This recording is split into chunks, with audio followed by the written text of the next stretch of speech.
14 اگست کو پاکستان آزاد ہوا، 1947 کو قائد اعظم رحمۃ اللہ علیہ کی محنتیں تھیں. دیکھو چند کانسیپٹ آپ کو کلیئر کرنا 14 اگست کے بارے میں بہت ضروری ہے. پہلی بات، لوگ سمجھتے ہیں کہ پاکستان لبرل لوگوں نے بنایا ہے. یہ بات 100% غلط ہے. پاکستان مذہبی لوگوں نے بنایا، علماء نے بنایا. قائد اعظم کو فل سپورٹ کرنے والے علماء تھے. لوگ کہتے ہیں قائد اعظم لبرل آدمی تھے، یہ بھی 100% غلط ہے. میرا اس بارے میں چند سال پہلے بیان ہوا ہے کہ قائد اعظم شروع میں لبرل تھے، آخر میں مذہب کی طرف آئے تھے، اور مذہب سے محبت، اللہ سے محبت، اسلام سے محبت نے ان کو مجبور کیا تھا کہ مسلمانوں کے لیے الگ وطن ہو. لوگوں کا ماضی کیا گزرا ہے ہمیں اس سے بحث نہیں ہوتی. بعض لوگوں کو نہیں پتا ہوتا، اس لیے وہ لبرل ہوتے ہیں کہ قائد اعظم رحمۃ اللہ علیہ مذہب کی طرف آئے تھے اور علماء نے ان کا ساتھ دیا اسی بیس پر کہ یہ مذہب سے محبت کرتے ہیں. میں نے پورے حوالوں کے ساتھ اس پر بیان کیا تھا، ابھی میں خلاصہ پیش کر رہا ہوں. آپ نیٹ پہ سرچ کر سکتے ہیں، اس پہ پورے حوالے دیے تھے میں نے کہ مولانا تھانوی نے کیا لکھا، ان کو قائد اعظم نے کیا جواب دیا. قائد اعظم حضرت مولانا اشرف علی تھانوی رحمۃ اللہ سے کتنی محبت کیا کرتے تھے. یہ جو علامہ شبیر احمد عثمانی نے قائد اعظم کی نماز جنازہ پڑھائی ہے، قائد اعظم کے کہنے پہ پڑھائی ہے. سمجھ میں آ رہی ہے بات؟ وہ لبرل ہوتے تو وہ اتنے بڑے مولانا کو نہ کہتے کہ یہ میری نماز جنازہ پڑھائیں گے. اتنا پروٹوکول قائد اعظم نے علماء کو دیا کہ پاکستان دونوں، جب مشرقی پاکستان اور مغربی پاکستان دونوں، بنگلہ دیش اور پاکستان دونوں کا جھنڈا مولویوں سے کہا ہے کہ لہرائیں گے. یہ سمجھ میں آ رہی ہے بات؟ یہ دونوں علماء تھے. ان کی قرآن سے محبت، آپ ان کی قائد اعظم کی ہسٹری اٹھا کے دیکھیں تو انہوں نے، اب چونکہ اس کے لیے ایک تگڑا وکیل چاہیے تھا علماء کو، علماء چونکہ دنیاوی تعلیم سے آشنا نہیں تھے تو وکیل چاہیے تھا، تو ایسا وکیل جو مذہب سے محبت کرے، ورنہ انگریز نہیں چاہتا. دیکھو سب سے بڑی پتہ ہے کیا علامت ہے؟ باطل کے تیروں کا رخ دیکھا جاتا ہے نا کس طرف ہے. آپ اگر لندن کی لائبریریز میں جائیں گے نا، جو گئے ہیں انہوں نے بتایا ہے کہ مسلمانوں کے جتنے بھی ہیرو گزرے ہیں ان کا بڑا اچھا تذکرہ ہوتا ہے، جن کو ہیرو سمجھا جاتا ہے اگرچہ وہ ہیرو نہیں تھے. جیسے ترکی کا جو اتاترک تھا، بڑے اچھے اس کو ترکیوں کا باپ بنا کے پیش کیا ہے. قائد اعظم کے بارے میں گورا اچھے الفاظ میں تبصرہ نہیں کرتا. گورے کو تھا کہ انہوں نے ہمیں زخم پہنچایا ہے.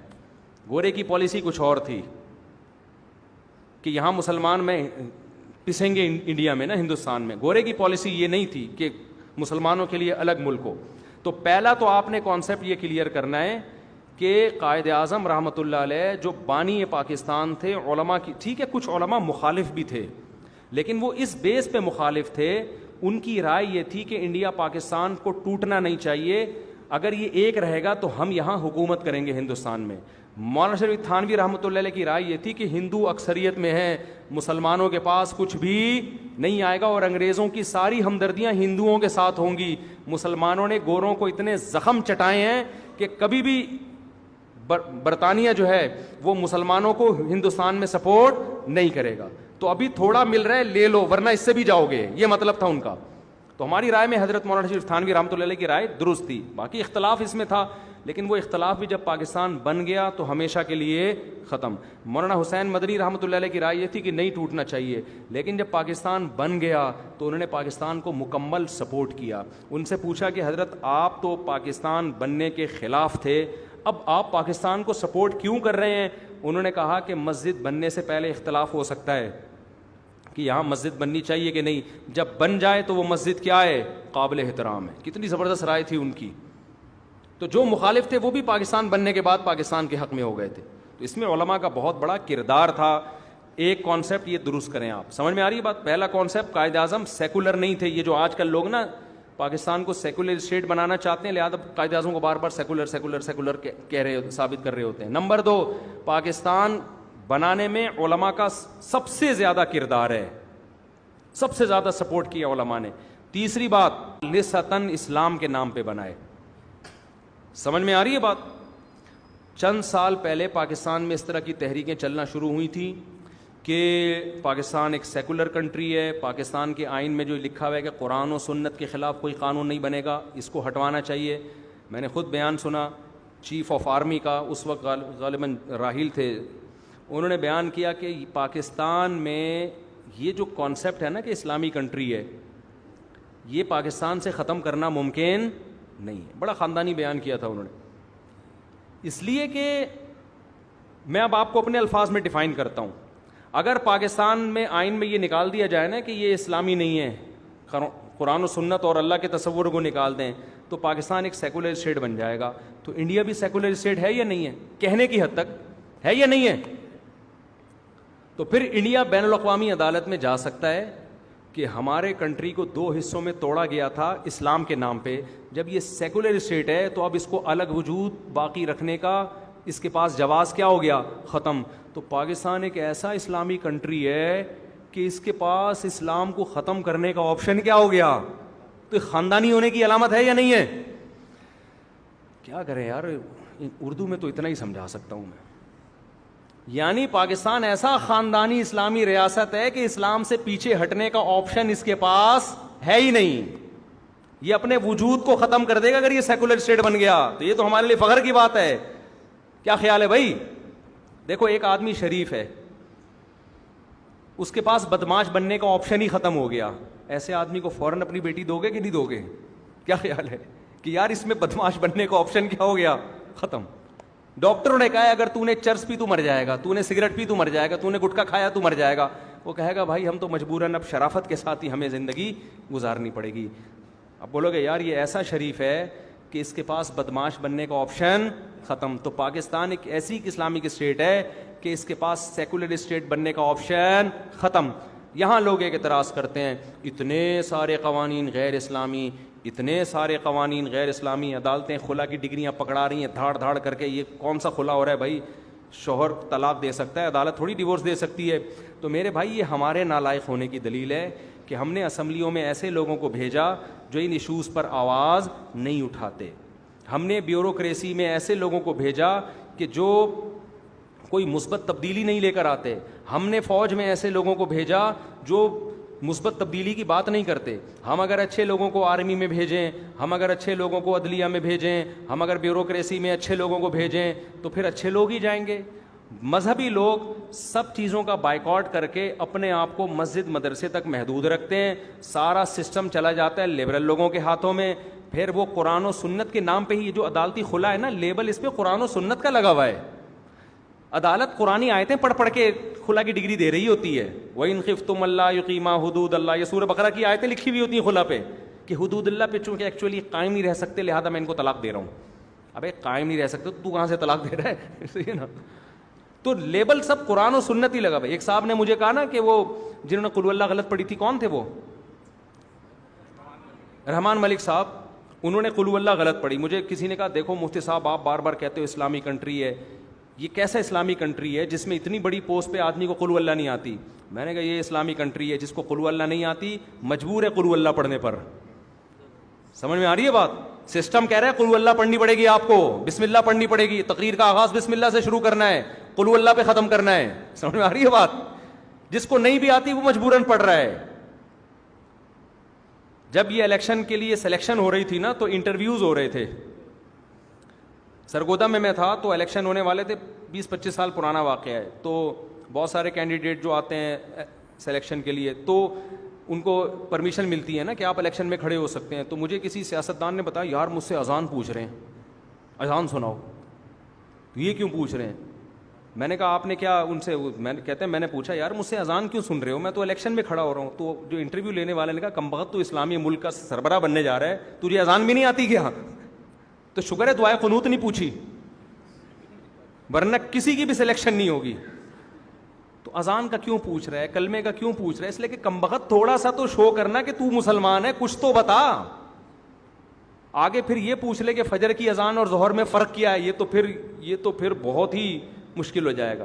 تو پاکستان اسلامک کنٹری ہے, تھا اور انشاءاللہ رہے گا. باقی امپلیمنٹ اس لیے نہیں ہو رہا کہ جو بندے آگے جا رہے ہیں وہ چاہتے ہی نہیں ہیں. تو صحیح بندے جائیں گے تو قانون آپ کا ساتھ دے گا, لبرل لوگوں کا ساتھ نہیں دے گا. اب آپ بائیکاٹ کر کے, الیکشن کا بائیکاٹ کر کے بیٹھ جاتے ہو, آپ اچھے لوگوں کو آگے نہیں لے کر آتے, آپ علماء کی مخالفت کرتے ہو, آپ جو بھی ملک کا کوئی خیر خواہ آتا ہے اس کی ٹانگیں کھینچ لیتے ہو. تو یہ ساری چیزیں جب آپ کے اندر ہوں گی تو اس میں آپ ہی ٹھیک نہیں ہو. تو اللہ نے تو قرآن میں کہہ دیا واضح لفظوں میں, 2 جگہ قرآن میں آتا ہے ان اللہ لا یغیر ما بقوم حتی یغیروا ما بانفسہم. اللہ کہتے ہیں جو قوم اپنی حالت خود تبدیل نہیں کرتی ہم اس کی حالت تبدیل نہیں کرتے. تو چینجنگ چینجر کے بغیر نہیں ہو سکتی. نیوٹن نے بھی ارشاد فرمایا دامت برکاتہم, چینجر کے بغیر چینجنگ نہیں ہو سکتی. تو چینجر ہم لوگ ہیں. تو تمیز سے چینجنگ کریں, اسکول بنائیں ایسے اسکول جن میں ایجوکیشن ہائی لیول کی ہو اور ماحول اسلامی ہو. اب جو اسلامی اسکول کھلتے ہیں ان میں اسلامی ماحول ہوتا ہے, ایجوکیشن تیل لینے گئی بھی ہوتی ہے, بس ٹوپی پہنا دیتے ہیں, وہ شلوار یہاں تک لے آئیں گے اور پینٹ کے بجائے ناڑے باندھ دیتے ہیں شلواروں کے موٹے موٹے, اور سفید کرتے سرمے ورمے لگا دیے. اسلامی ماحول, پڑھائی کہاں ہے ہی نہیں. جو ٹیچر ہیں وہ عجیب و غریب قسم کے پتہ نہیں کہاں سے ادھار لیے ہوئے ہوتے ہیں.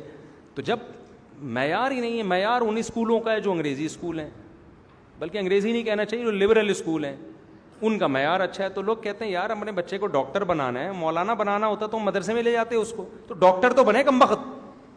تو معیاری ہیں کچھ بہت تھوڑے ہیں. تو آپ لوگوں سے میں کہتا ہوں اسکولوں کا جال بچھا دو, ایسے معیاری خاندانی اسکولوں کہ لوگ کہیں یار ہمارا بچہ یہاں پڑھے گا, نماز کا پابندی ہوگا, ماں باپ کا احترام بھی سیکھے گا, اور بہترین اسکالر بن کے نکلے گا, وہ بہترین ڈاکٹر بن کے نکلے گا, بہترین سائنٹسٹ بن کے نکلے گا, بہترین جج بن کے نکلے گا, آرمی کا بہترین آفیسر بنے گا یہ فیوچر میں.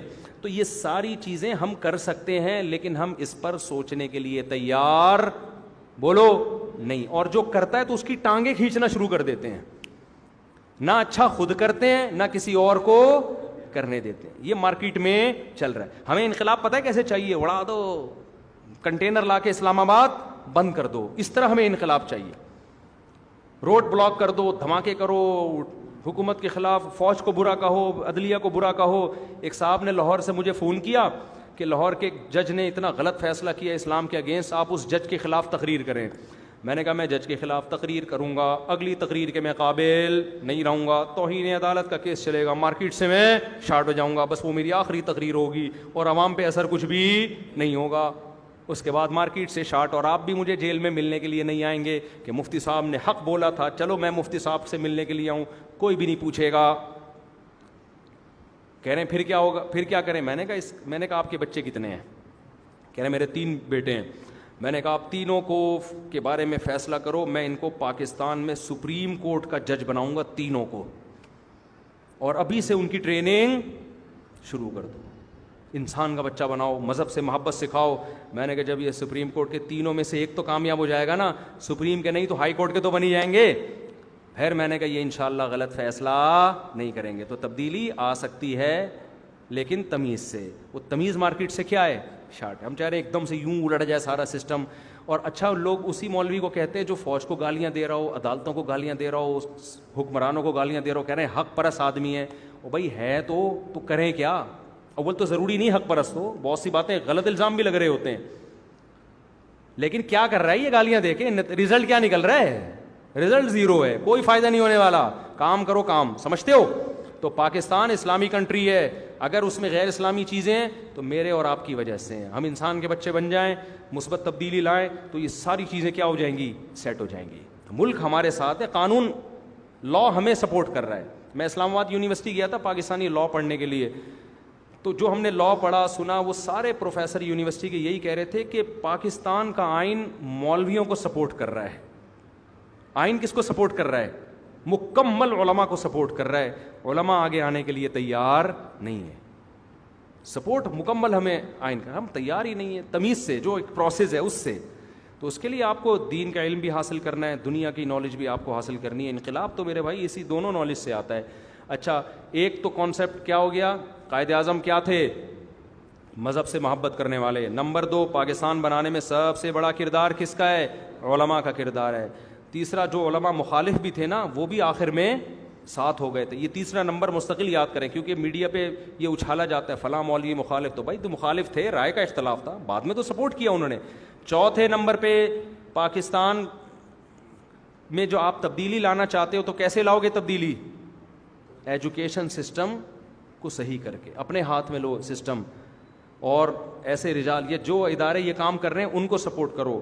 پانچواں آپ کو یہ کانسیپٹ پاکستان کے بارے میں اس یوم آزادی کے موقع پہ یہ ضروری ہے، پاکستان کی ویلیو اور اہمیت. ہمارے ہاں بہت سے لوگ اپنے ملک سے محبت نہیں کرتے کیونکہ ان کی نظر میں پاکستان کی ایز اے ریاست ویلیو نہیں ہے، وہ حکمران